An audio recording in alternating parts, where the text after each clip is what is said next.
So I am here at the Homeless World Cup with the one and only Michael Sheen. Hello. Hello. Thank you for talking to us. That's a pleasure. Okay, so I'm going to take you right back to the beginning to see how you got involved with this World Cup. What was the beginning part of it? What made you think, right, I need to do this? Well, I suppose the beginning was the first Homeless World Cup I ever went to was in Oslo a few years ago. And the reason I was there was because I'd been involved with an organisation called Street Football Wales. Right. So Street Football Wales is run by Michael Sheen, who works out of the Swansea area. I saw him on the documentary that they made for the BBC. Yes. The Warriors documentary, exactly. Yeah. So that's Kerry. And so that's Street Football Wales organises football tournaments and leagues for people who are experiencing homelessness or social exclusion. So that could be all kinds of things. That could be women who had to flee domestic violence and living in a shelter of some kind, or could be asylum refugees, or it could be people who are having alcohol and drug rehabilitation stuff, or as well as just obvious, rough sleeping and living in hostels and that kind of stuff. And they put on this football stuff for them. And at first, when I heard about it, I didn't really get it. I thought, why are you spending money on football for people with these issues? Why don't you deal with the issues themselves? Yeah. And then as I got to know Kerry a bit more and see the work that Street Football Wales was doing, I realised how brilliant it was, that you're able to connect with people that would be very difficult to connect with. We're talking about some of the most marginalised, excluded people in our communities. And they're coming down to have a kickabout, or coming to something going on that might be a bit interesting. And then once they're there, Kerry is very persuasive, and he will not let you go. Come on, have a go. Come on, get involved. Have a kickabout, whatever. So you've got men's teams and women's teams. The standard varies hugely between people who've never kicked a ball, don't know which way to run, to people who've actually, in the Wales team this year, we've got an ex-professional from... Really? From the Yemen, Mudge.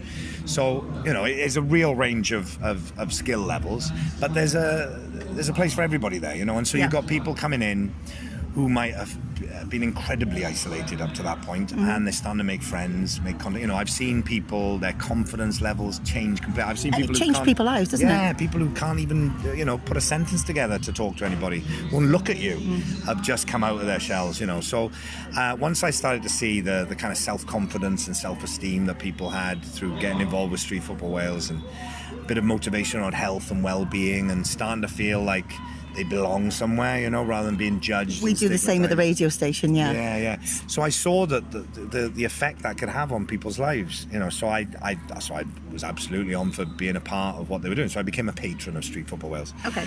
And they were finding it difficult to keep funding going for them year on, year out. And every year they put together a men's team and a women's team to go to the Homeless World Cup. Now, again, I'd never heard of the Homeless World Cup. No. So it was on in Oslo that one year, so I went. So I went with the Welsh teams, and I would sit with the Welsh teams and spent the week with them. And we would watch the other games, and I would watch their games, and we'd sing "Oh Fluffy Sheep," which is the unofficial anthem of the Welsh team, which you can hear here if you spend any time here. Oh yeah, and I got to know the teams that year. And I saw this event going on, and I thought, and that was when it first started me thinking, well, I want to be a part of. And you got the bug. Yeah, and I suppose there was a moment that really stood out for me, which I was sitting in the stand watching two teams play, and Wales weren't involved in that one. And one of the women from the Welsh women's team was sitting next to me. We were just chatting away, and she was talking about how she'd been homeless for 4 years after she came out of prison. She had a lot of mental health issues, addiction issues that she was struggling with there and then, actually, at the tournament. First time ever abroad. And she was having a hard time around the addiction stuff. She hadn't seen her children for God knows how long.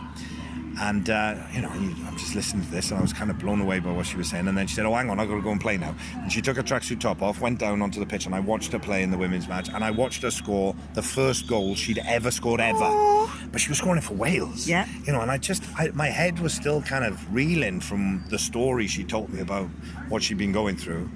And then I'm seeing her just have it. I've never seen anyone react like it. When she scored that goal, she just sort of span on the pitch there, and then was back into the game and stuff. Well, I've watched her life change since then. I've known her now for a few years, and I met her daughter here. at the Homeless World Cup. She's now, got a relationship with her kids again. That's great. I've met her daughter, who's amazing. She's got on top of the addiction stuff.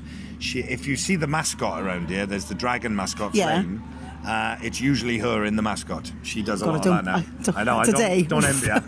And she's looking now to start an all-women car wash company here in Cardiff. That's brilliant. Yeah, amazing. So I've seen her life change, since that moment where I was in Oslo and I saw that happen. And it was then that I started thinking, well, I want to give this up. I want to be part of making sure that this opportunity is there for as many people as possible. And I'd like to bring it to Wales. And I started to have the ambition then of going, well, I want it to be the most fantastic experience for the people who come from all over the world to take part in it, potentially life-changing experience, as it was for Dee, her name was Dee, as it has been for many of the players in the Welsh teams. But I also want to see what can happen after the tournament. Can it be a platform for change afterwards, rather than just it being the tournament? What can we do after that? What can we build on and keep going with? And so that's going to be the focus now as well. So you're not just doing this then? This is going to be the start of a very long process? Yeah, this is just the beginning now, really. Yeah, I mean, the focus that this has got, the amount of people who've been interested, who've heard about it, know what it's about and why we're doing it and what people can get out of it. And the relationships and collaborations that we've got in order to deliver the tournament itself. I want to carry on with those collaborations and relationships and build on that focus and awareness that the general public have now as well, and really try and be more effective in dealing with issues around homelessness and social exclusion. So why did you decide to bring it to Wales? Because you could have done this anyway, couldn't you? Apart from the World Cup is here. So what made you go, oh, Cardiff, it's coming to Cardiff, and I wanted to come to Cardiff? Well, it's Wales because I'm from Wales, obviously, and Cardiff because that's where the biggest homelessness issues are, although it's not a Cardiff, alone issue, obviously. And the face of homelessness is very different depending on where you are. In rural parts of Wales, so it's very different. It's much harder because there's a lot, people are much more isolated there. It's harder to connect services up and stuff. But people tend to move from, wherever they are to the capital. People are drawn to the capital. And so it's clearly become a much bigger issue in Cardiff over the last year or so. I think more and more people are aware of it. It's much more obvious. And the ways that it's being dealt with, I think, have become much more divisive. People have strong opinions about it. People feel a lot about the way it's being handled. And a lot of people have opinions about what should happen, what shouldn't happen. So it's a real, hot issue, I think, topic at the moment here. Yeah, I think, that brings me on to a more serious question. We are Radio Cardiff, and obviously we live and deal and eat and breathe it every single day. What you're doing, obviously, is going to go to help. What else can we do to help? If you've got anything to the listeners out there to help these guys, because you know them personally, what can we do to help? Instead of just making judgments as we walk past or anything else, what can we do to help? Well, it's about engaging, really, and that can be anything from when you walk down the street and you see someone on the street and you think, oh, they're going to ask me for money, and you start to have that panic, where you go, I don't know what to do. I want to help, but should I help? And if I give them money, they just spend it on drugs and drink. That's what I hear. And so maybe I shouldn't do it. Maybe I should. And all of that. And then that panic rises and people disengage. I mean, I do it. I've done it in the past, It's the same thing. I think everyone, it's one of those things, isn't it? Completely understandable. I think the point is, in a way, don't let that, if for whatever reason you decide you don't want to give money, sometimes the most useful thing you can do is say hello.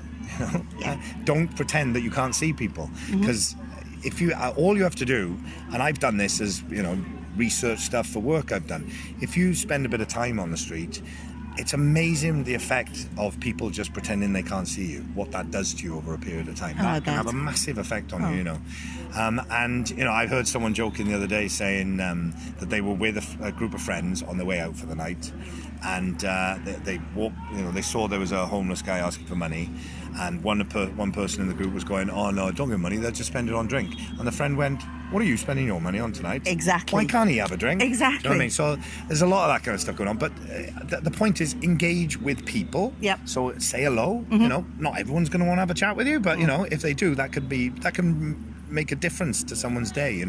Having a chat. But also, if you decide not to engage on the street for whatever reason, whether you give money or not, engage when you get home. Find out about, if you want to help, if Yeah. you think this is an issue and it's something you want to see, changed, well, then find out what are the support organisations that are out there that are trying to make a change. How can you support them? If you don't give money to someone on the street, then how do you support the support organisations? How do you become a bit more informed about the issues? I was one of those people who, before I started on this whole journey, I used to think, well, there are empty buildings there and there are people on the street over here. Surely you just, why can't we just solve this? And it's a lot more complicated than that. It is. So what I've, discovered is that from talking to people, it seems like the goal for me now is to make sure that when homelessness does happen, that it's brief, rare and non-recurring. So you want it to be as brief as possible when someone has got nowhere to stay. So that means supporting emergency accommodation like the Huggard. Yep. Make sure that it's somewhere where people are not afraid to go. Yep. You often hear people who are street sleepers saying, I would rather fancy my chances out here than go to the emergency accommodation because I'm scared of what that might be like. Now, that is nothing against the amazing work that places like the Huggard are doing. Yeah. It's just they don't have the money to make it any better, So we've got to support that, but we've got to remember that we can't just leave things to the point of crisis. We know it's not a level playing field out there, We know that some people and some communities are more at risk and more vulnerable to these issues than others. So let's get support to them earlier. Let's not leave it until it's a crisis point. Let's get support. We know that young people coming out of the care system are more likely to be homeless. We know that if you're part of the LGBTQ plus community, you are 4 times more likely as a young person to become homeless than you are of one of your peers. People coming out of prison, people coming out of the military, people who've got mental health issues, all these people are far more at risk of becoming homeless. So let's get the proper support to them. Now, that's obviously a big question that goes, but of course, into political issues, all kinds of issues. But to remember that issues around homelessness are not just as simple as getting people off the street into a building. The other thing is, once people are in accommodation, they've got to have the support to be able to stay there. I've heard stories about people who've been living in tents on Queen Street in Cardiff, and then they get into accommodation, they just set their tent up in the front room because they're not used to living in a flat. No. And if they don't get the proper support to stay there, they'll be out on the streets again within weeks. So we've got to be able to look either side of the crisis point so that we can make sure that people don't necessarily get to that crisis point. And when they do, let's support that emergency accommodation to make sure that they get the help they need at that point. And this is something you're going to be progressing with regards to the Homeless World Cup and everything else you've been doing? Yeah, well, one of the delivery partners is Cardiff City Council. Another one is Cardiff University. So, you've already got 2 anchor organisations within Cardiff there who can do a lot, who are doing a lot or can do a lot towards this. And if we can get them around the table with organisations like the Woolwich, like the Huggard, like Llamai, all these incredible support organisations. I'm working with Cymorth Cymru, which is the umbrella organisation for all the organisations in Wales who deal with homelessness, housing and care. And I'm talking to people who are on the front line of this, whether it's the doctor and the receptionist at Bute Town Surgery, or whether it's, people who I've met who have been on the streets, who are staying in hostels, been in B&Bs, all that kind of stuff. Listening to them, make sure their voices are heard, so that informs what's going to happen, and then get the people around the table who can work on this stuff and stop them bumping up against each other, because everyone's trying to work on this. It's just that a lot of the organisations are all fighting over the same funding pots. And a lot of the organisations are trying to do something similar, but in a different way that suits their organisation. And, big picture-wise, you can start to lose the shared strategic goal, which is to, let's put an end to this. Do you know what? This is so refreshing, because as an organisation that we do mainly we deal with the whole of Cardiff, but we were set up originally 12 years ago to help the more socially challenged areas, the things of Cardiff. It's so nice and refreshing to hear something like this coming along. Thank you ever so much for talking to Radio Cardiff. We've really, really loved it. Best of luck. And if ever you need us, you know where we are. Thank you. We'll accept anyone to come on. It's an open house where we are. Brilliant. Thank you. Thank you.